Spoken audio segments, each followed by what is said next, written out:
계속해서 요한계시록 강해 말씀 듣도록 하겠습니다. 8번째입니다. 살았다 하나 죽은 자, 이 제목으로 같이 은혜를 나누기를 원합니다. 현자들의 거짓말이란 책이 있습니다. 이 책에 실린 글의 일부입니다. 런던의 어느 달동네에 두 사람의 재단사가 서로 마주보고 일하고 있었습니다. 그들은 2차 세계대전 이후부터 늘 그렇게 서로 마주보며 일하고 있었습니다.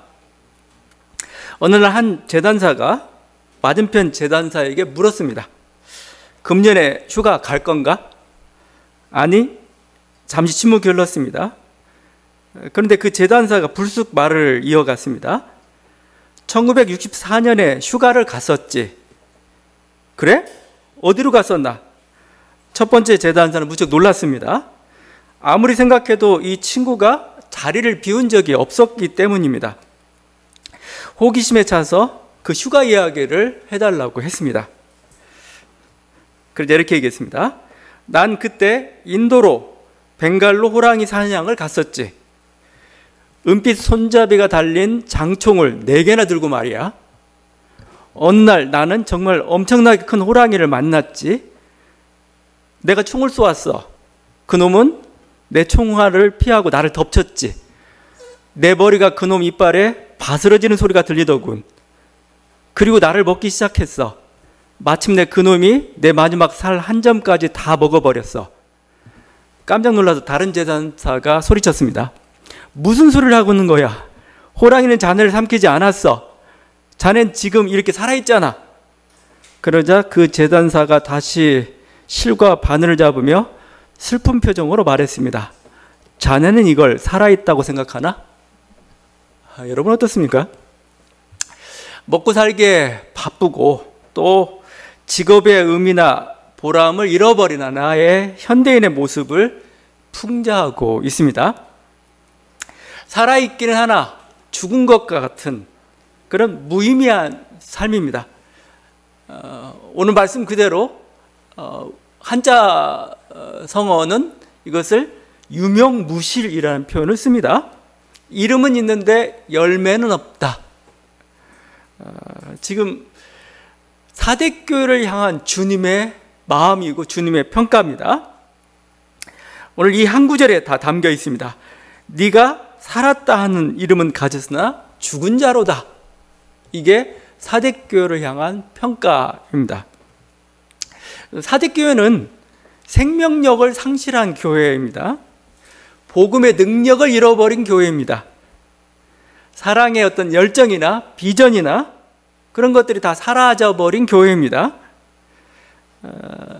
그래서 다른 7교회와는 달리 사대교회를 향해서는 어떤 이단의 위협이나 박해나 고난에 대한 언급이 전혀 없습니다.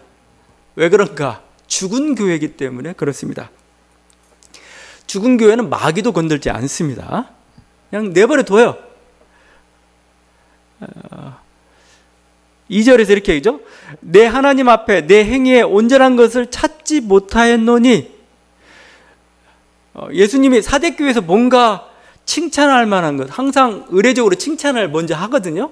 칭찬할 만한 것이 뭘까라고 하면서 칭찬거리를 찾으려 했지만 도무지 찾지 못하겠다. 그렇죠? 우리 교회의 모습은 어떻습니까? 우리가 지금 빛과 생명 교회라는 그 간판은 걸려 있는데 빛의 역할을 제대로 감당하고 있는 건지 생명의 역할을 감당하고 있는 건지 그러지 못하면 죽은 교회죠.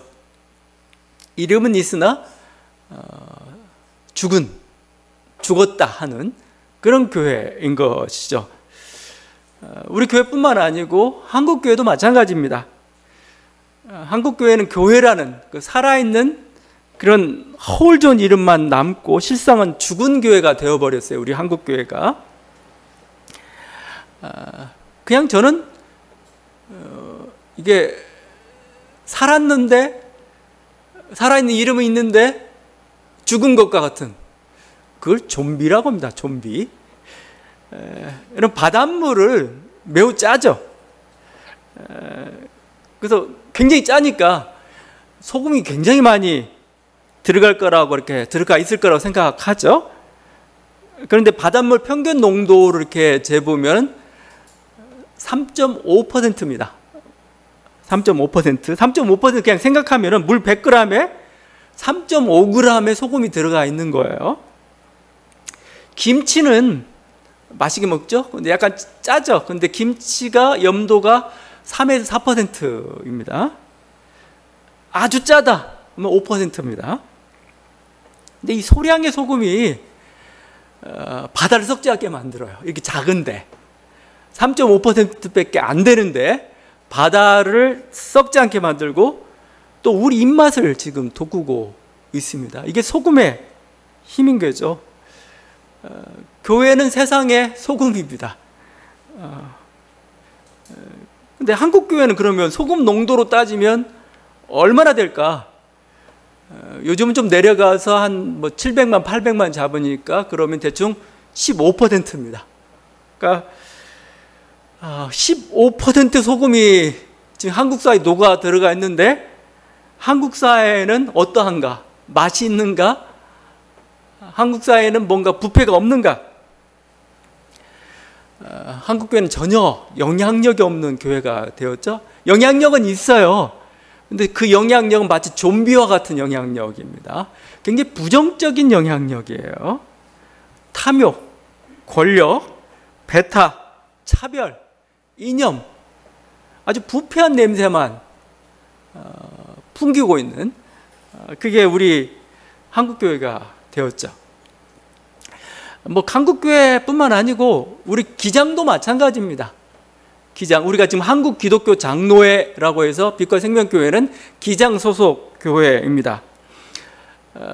기장은 한 20만 명 정도 돼요. 뭐 그러면 이거 교회 내에서도 20만 명이면은 얼마입니까? 거의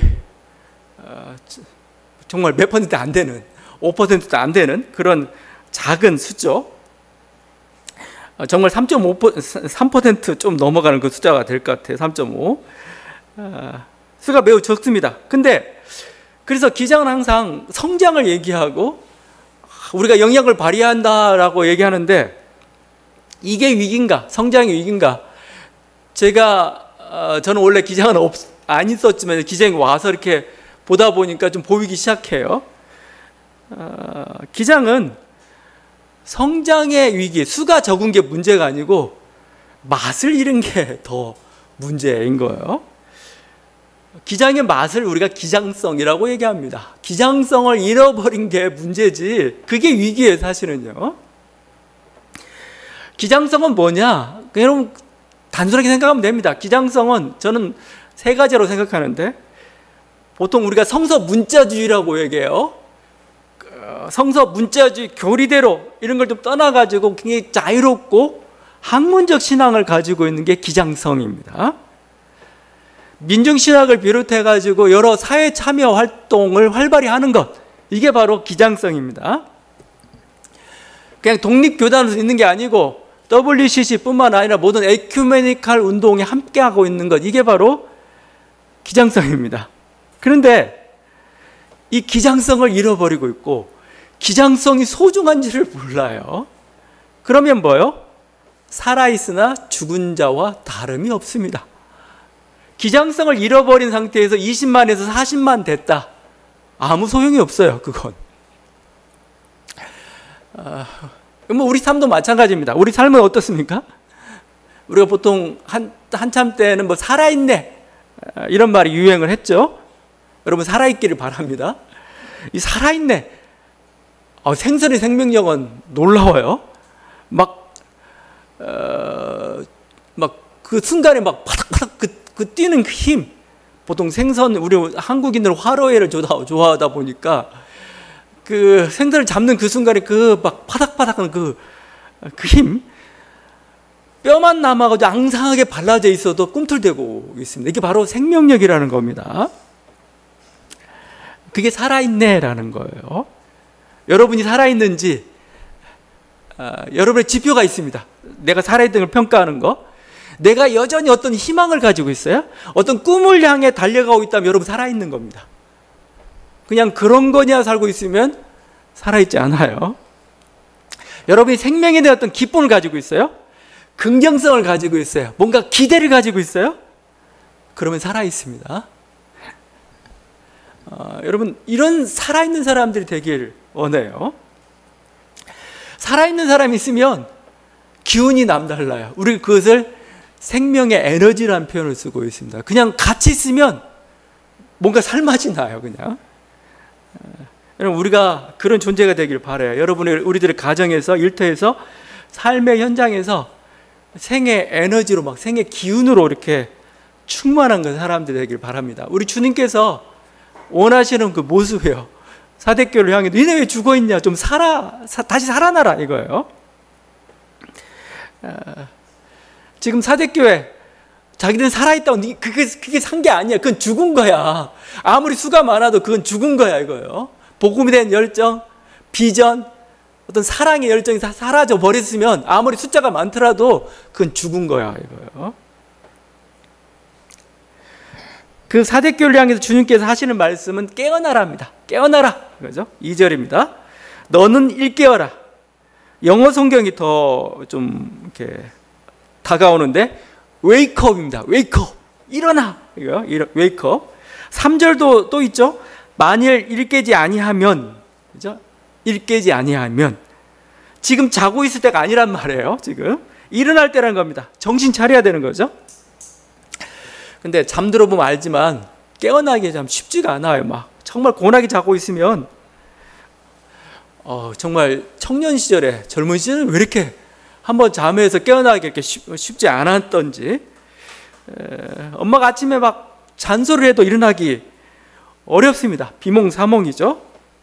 그러다가 이제 지친 엄마가 불같은 호통을 치면서 등짝 스매싱을 하는 순간 이제 그때서야 아이고야 하면서 일어납니다. 여러분 우리들이 이게 필요해요. 우리 깨어남의 사건이 좀 필요하고, 깨어나는 어떤 우리 주님께 우리를 깨워주시길, 한번 걷어차 주시길. 그래서 여러분의 인생 속에서 뭔가 이렇게 고난이 없다, 뭔가 순탄하다 하면 좋죠. 좋은데 잘못하면 죽어 있는지 아닌지 확인해 좀 봐요. 내가 죽어 있는 거 아니야? 그게 너무 평안한 거 아니야? 내 인생에 여러 가지 문제가 있고 뭔가 고난이 힘들죠. 어렵지만 만약에 있다면 뭐예요? 그건 깨어나라는 하나의 소리라고 우리가 듣는 게 더 좋습니다. 이런 위기의 순간에 뭔가 반응하고 변화하고, 그게 진화예요. 근데 위기가 왔는데 그냥 아무런 변화를 안 해요. 일어나지 않아요. 그럼 죽는 겁니다. 불교의 수행법이 좀 유익한데, 불교의 수행법 중에 좀 독특한 게 있습니다. 왜냐면 뺨을 치는 것하고 고함 치는 그런 어떤 수행법 같은 게 있어요. 그 선성 중에 유명한 그 황벽이 있습니다. 그리고 그 제자가 임재선사예요. 둘 다 선승으로서 선불교에서 굉장히 유명한 사람입니다. 근데 황벽은 깨닫지 못하는 제자 임재를 3번이나 뺨을 때립니다. 정신 차리라고 뺨을 때립니다. 근데 임재가 그걸 통해서 깨달았습니다. 근데 자기가 깨닫고 난 다음에는 반대로 스승의 뺨을 때리기 시작합니다. 스승이 정신 못 차리고 있다고. 그래서 육신을 쳐서 정신의 세계를 각성시키는 그 수행법이죠. 이 선사 임재는 이 뺨 때린 거 외에, 뺨은 너무 폭력적이니까 이제 어떤 걸 하나 더 개발했냐면 할입니다. 할. 유명한 할 하는 호통이죠. 이건 깨달음을 촉구하는 그 고함입니다. 그래서 임재의 제자들은 전부 할 하고 다녀요. 뭔만 하면 할 하죠. 이게 좀 필요한 것 같아요. 우리도 멈추라는 겁니다. 지금 너 뭐 하고 있니 이거예요. 지금 이거 이제 잘못됐다 이거예요. 지금 사대교회를 향해서 예수님이 하고 온 거죠. 루터가 이렇게 걸어가다가 자기 옆에 번개가 내리쳤습니다. 이게 루터를 깨어나게 했어요. 오, 이렇게 살아는 안 되겠구나. 언제 죽을지 모르겠구나. 어거스틴은 방탕하게 살고 있었습니다. 근데 멀리서 소리가 들립니다. 그 소리가 이런 소리가 들렸어요. 자다가 깰 때가 벌써 되었다. 밤이 깊고 낮이 가까웠다. 이 말씀에 정신을 차렸습니다. 이게 저는 은혜 사건이라고 봐요. 은혜가 그냥 좋은 것만 주어지는 게 은혜가 아니에요.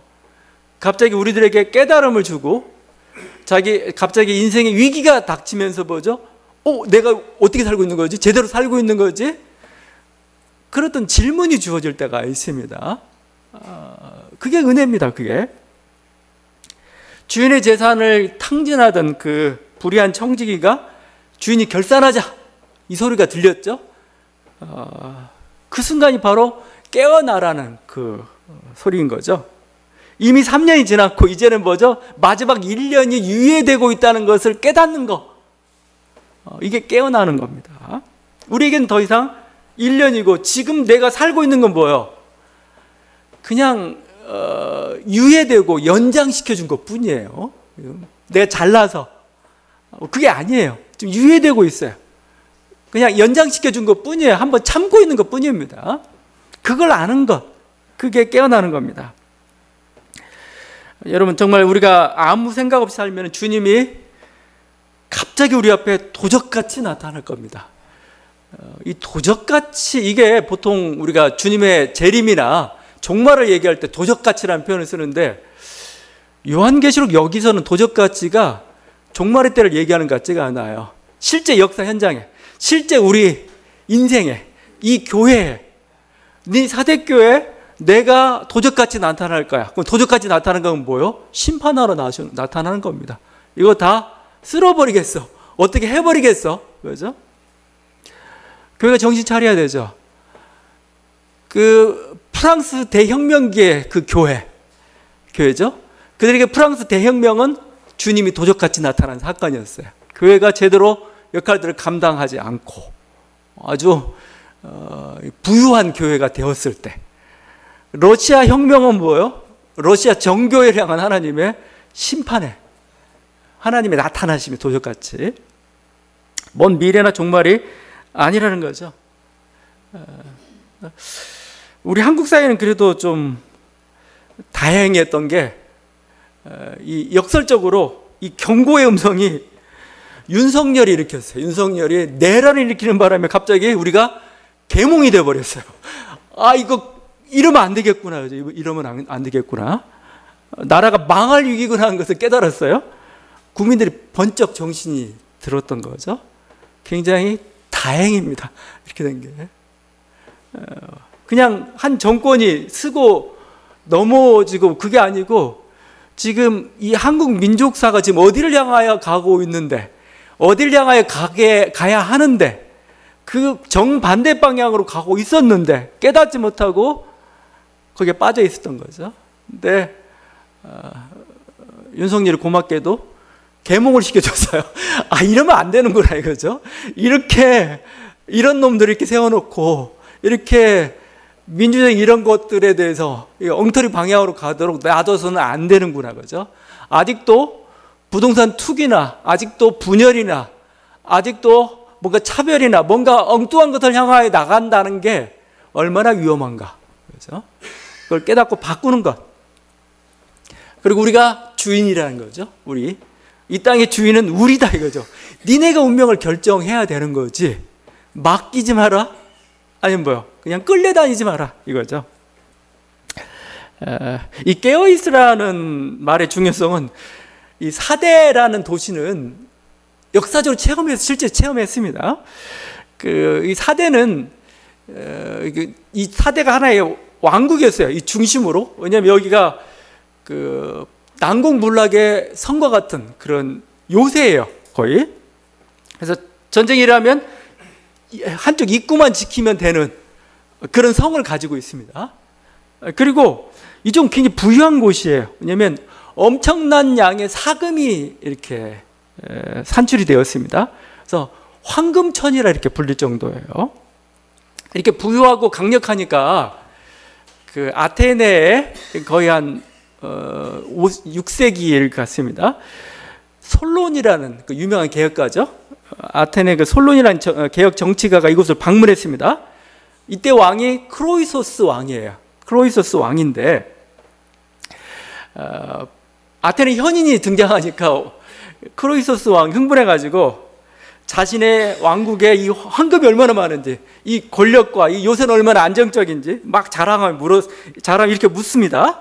아테네 현인이시여, 당신이 만난 사람 중에 누가 제일 행복한 사람이라 생각하시오?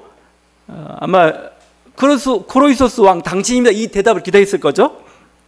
근데 솔론이 다음과 같은 유명한 말을 남겼습니다. 사람이 행복하게 생애를 마칠 때까지는 아무도 행복한 삶을 살았다고 말할 수 없습니다. 이렇게 얘기했습니다. 좀 기분이 나빴죠. 근데 솔론의 말이 증명이 됐습니다. 크로이소스 왕에게 위기가 닥쳤는데 그 페르시아의 고레스죠. 그 페르시아의 고레스 왕이 대군을 이끌고 이쪽 원래 저쪽 중동 저쪽 이란이나 이라크 이쪽에 있던 이 왕이 이제 터키 쪽으로 막 점령에 들어오기 시작한 겁니다. 4대 쪽을 공략한 거예요. 근데 크로이소스 왕은 나는 황금도 있겠다. 그다음에 여기 정말 이 난공불락의 요새가 있겠다. 이겨낼 수 있어. 그러고요. 좀 자만했습니다. 이제 그들이 쳐들어왔는데 경계를 서고 있는데 절벽 쪽은 험하니까 이제 그냥 놔뒀습니다. 근데 어떤 한 병사가 투구가 밖으로 떨어졌어요. 성 밖으로 떨어진 겁니다. 근데 보니까 어떻게 절벽 틈새를 이렇게 하더니 이 병사가 자기 투구를 가지고 다시 올라가는 거예요. 루트가 있는 거 있었던 거죠. 그날 밤에 페르시아 군대가 경계가 허술했던 이 절벽을 타고 급습했습니다. 그래서 요새가 무너졌고 크로이소스 왕이 붙잡혔죠. 화형을 당했습니다. 그럼 마지막 죽어만 했던 말 정말인지 모르겠지만 솔론이여 솔론이여 하면서 이렇게 죽어갔다는 거죠. 최후에 행복하게 죽은 게 아니었어요. 그의 안일함과 자만이 화근을 불러 일으켰던 부른 것이었죠. 여러분, 주님께서 여러 가지 경고를 주세요. 경고. 그러니까 그냥 느닷없이 도적같이 오지 않습니다. 처음부터 계속 경고를 줘요. 야, 위험하다, 위험하다. 사인이죠. 사인을 제대로 붙잡고 그 사인의 의미를 붙잡고 자기를 바꾸면 돼요. 근데 그 사인이 계속 와도 자꾸 안 들으려고 그래, 안 들으려고. 외면하고 외면하다가 결국은 무너져 버립니다. 사실은 도적같이는 없어요. 이미 경고는 했고, 만약에 도적같이 임한다면 뭐요? 그건 그냥 운명이에요. 그건 내 잘못 아니에요. 내 잘못 아닙니다. 근데 사인이 계속 왔는데도 불구하고 그 소리를 안 들었어요? 그러면 안 됩니다. 그건 운명을 자처한 거나 마찬가지인 거죠. 깨어나야 하고 그래야 우리가 살 수가 있는 겁니다. 그래서 먼저 해야 될 게 뭔가, 깨어나서 해야 될 게 죽어가는 것들을 다시 살려내라 이거죠. 2절이죠. 남은 바 죽게 된 것을 굳건하게 하라. 죽게 된 거, 뭐가 죽었냐 이거? 너희 믿음이 죽었냐? 너희 소망이 죽었냐? 사랑이 죽었냐? 부족한 것을 다시 살려내라는 겁니다. 연약한 지체가 있으면 어떻게 해요? 그들 다시 세우라는 겁니다. 바른 가르침을 시행하라는 겁니다. 설교를 시행하라는 거예요. 무엇보다 필요한 게 감사를 먼저 회복해야 됩니다. 감사. 그렇죠? 그러니까 내가 바꿔가려면 뭔가 동기가 좀 필요한 거예요. 동기가 뭐냐? 감사예요. 3절이죠. 네가 어떻게 받았으며 어떻게 들었는지 생각하고 지켜 회개하라. 그렇죠? 네가 옛날에 어떤 존재였는데, 네가 어떤 핍박을 받으면서 교회에 나왔는데, 네가 어떤 헌신을 하면서 이 교회를 세웠는데, 그렇죠?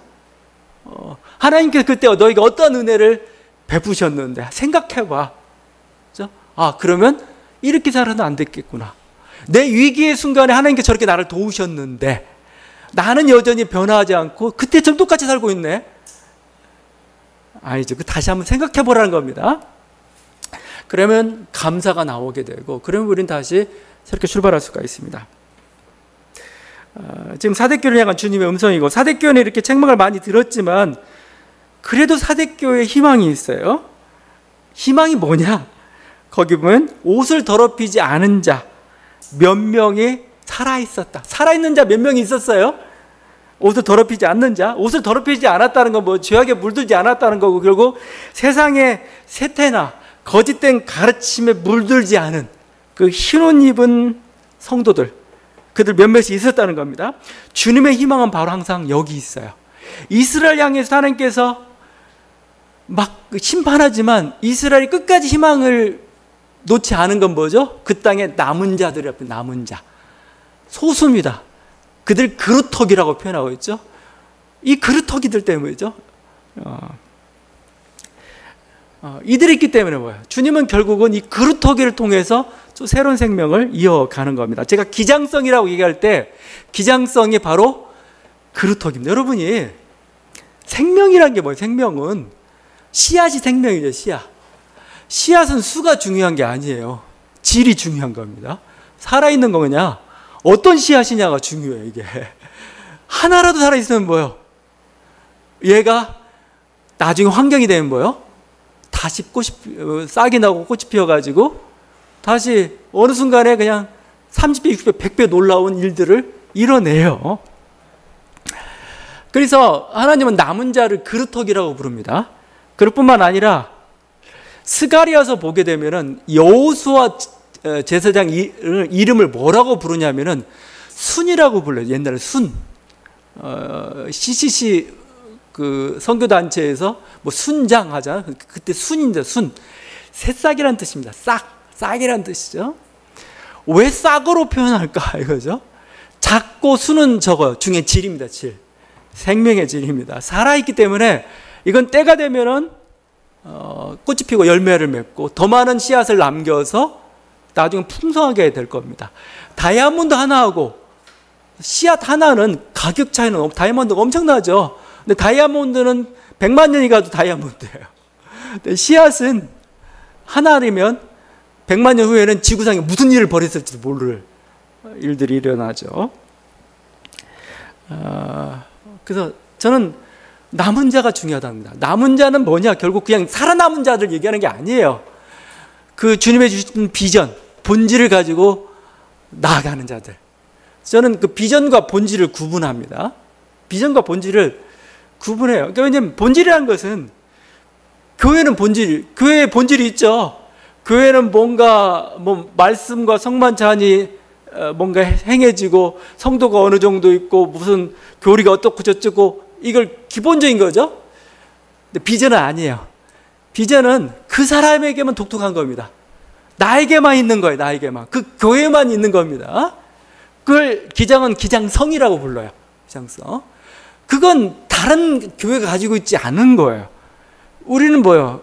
그걸 가지고 가야 그게 다른 말로 표현하면 부르심이고 사명이라는 거죠. 복음 전하는 건 성도의 본질이잖아요. 근데 바울은 뭐라고 표현하죠? 나는 이방인의 사도다. 이게 비전입니다. 사도는 본질이에요. 그냥 본질. 근데 이방인의 사도는 비전이에요.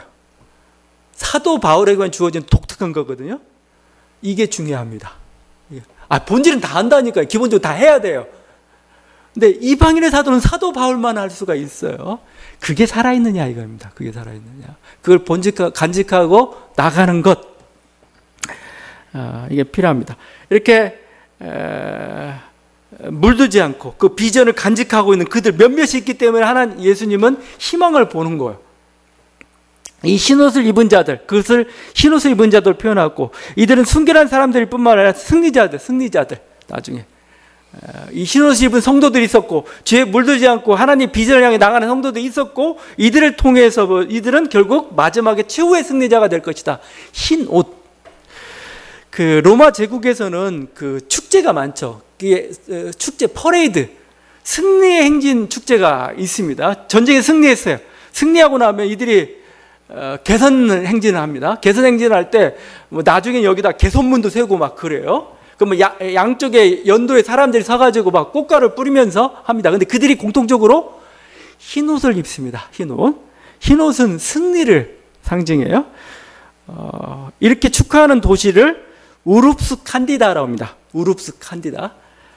순백의 도시라는 표현을 써요. 순백. 전부 흰옷 입고 이런 입고서 승리를 이렇게 그 일이 사대교회에 주어진다는 거죠. 흰 옷을 입고 나와 함께 다니리니 그들은 합당한 자인 연고라. 승리. 스가랴서의 한 장면인데, 스가랴서 아까 그 여호수아 대제사장을 순으로 이렇게 불렀던 이 대제사장이 지금 환상 중에 천사들 입고 막 있는데, 여호수아 대제사장이 입고 있는 옷이 너무 더러워요. 아주 더러운 옷을 입고 있습니다. 더러운 옷을 입고 있다는 것은 죄악을 상징하고 수치를 상징하는 겁니다. 근데 하나님이 옷을 바꿔줘요. 스가랴 3장 4절입니다. 여호와께서 자기 앞에 선 자들에게 명령하사 그 더러운 옷을 벗기라 하시고 또 여호수아에게 이르시되 내가 내 죄악을 제거하여 버렸으니 내게 아름다운 옷을 입히리라. 더러운 옷도 벗기고 아름다운 옷을 이렇게 입힙니다. 이것은 승리를 상징할 뿐만 아니라 이건 명예입니다. 명예. 내가 이제 새로운 존재가 되었다. 여러분, 옷이란 건 옷 중요합니다. 몸을 규정하는 게 옷입니다. 그러니까 몸을 표현하는 게 옷이에요. 그 영혼을 몸이 표현하듯이 옷이 몸을 표현해요. 우리 존재를 표현합니다. 그래서 옷은 좋게 입고 다니시는 게 좋습니다. 좋다는 게 명품 입는 건, 명품 입으면 돈 있으면 명품 입으면 좋죠. 좋은데 깔끔하고 옷에서 풍기는 게 좀 있어야 됩니다. 근데 뭐요? 더러운 옷 다 벗겨버리고 아름답고 정말 아름다운 우아한 옷, 흰 옷으로 너희를 익히겠다, 이렇게 하죠. 이 순결과 승리를 상징하는 그 옷입니다. 이게 흰 옷이죠, 흰 옷. 지금에서 아무 옷이나 있지만 옛날 고대나 중세 사회에서는 옷이 정해져 있어요. 자기 옷이. 아무 옷 못 입습니다. 내가 입어야 될 옷이 있어요. 옷 잘못 입다가는 목 잘립니다. 평민이 왜 귀족 옷을 입었어? 뭐 이렇게 돼버리죠. 귀족이 왜 황제 옷을 입어? 함부로. 우리들에게 주어지는 옷은 이 흰 옷입니다. 흰 옷. 주께서는 너에게 승리자의 옷이다. 순결의 옷이다. 이거죠. 그럴 뿐만 아니라 주님은 사대교회를 향해서 명예회복도 약속해 주십니다. 이게 사실 흰 옷을 입는 게 명예회복이죠. 근데 구체적으로 그 이름을 거론합니다. 여기 실상 죽어버린 그 이름, 살아있다고 하는 그 이름이지만 실상은 죽어버린 그 이름을 다시 회복시켜 주겠다. 그죠? 이기는 자는 내가 그 이름을 생명책에서 결코 지우지 아니하고 그 이름을 내 아버지 앞과 그의 천사들 앞에서 시인하리라. 이거죠. 생명책에 이름이 기록되어 있다는 건 영생을 얻었다는 말이죠. 이 말씀은 또한 특별히 사대교회에 있어서는 명예회복을 뜻합니다. 완전 명예가 망가져버리고 수치스러운 그런 존재였는데 주님이 하나님 아버지 앞과 천사들 앞에서 자랑스럽게 시인하겠다는 겁니다. 내 형제다, 그죠? 내 자녀다, 그죠? 이 승리자의 이름을 보라, 이거죠? 승리자 명단에 올라간 그 명예로운 이름인 겁니다. 우리 하나님은 어떠한 하나님이신가? 여러분에게 기회를 주시는 하나님이십니다. 근데 기회라고 할 때 어떤 기회냐? 굉장히 나의 수치스러운 나의 인생을 수치스러운 나의 실수를, 수치스러운 나의 실패를 바꿔가지고 명예롭고 영광스러운 이름으로 바꿔주시는 분, 그렇게 기회를 주시는 분입니다. 보통 우리는 한 번 넘어지고 한 번 실수하고 한 번 실패하고 한 번 고난을 받고 나면은 그냥 무너져 버려요. 그러면 영원히 수치를 만회할 길이 없습니다. 그러나 하나님은 우리의 이름을 소중히 여기시고 우리의 명예를 높이기를 원하세요. 우리들은 이 하나님을 붙잡고 다시 일어서는 겁니다.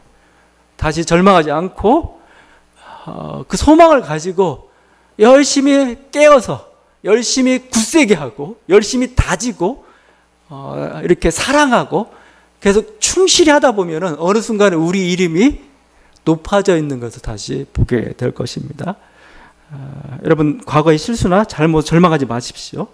고치고 바꾸면 새로운 미래가 우리를 기다립니다. 이런 은혜가 있는 저와 여러분 되기를 간절히 바랍니다. 기도하시겠습니다.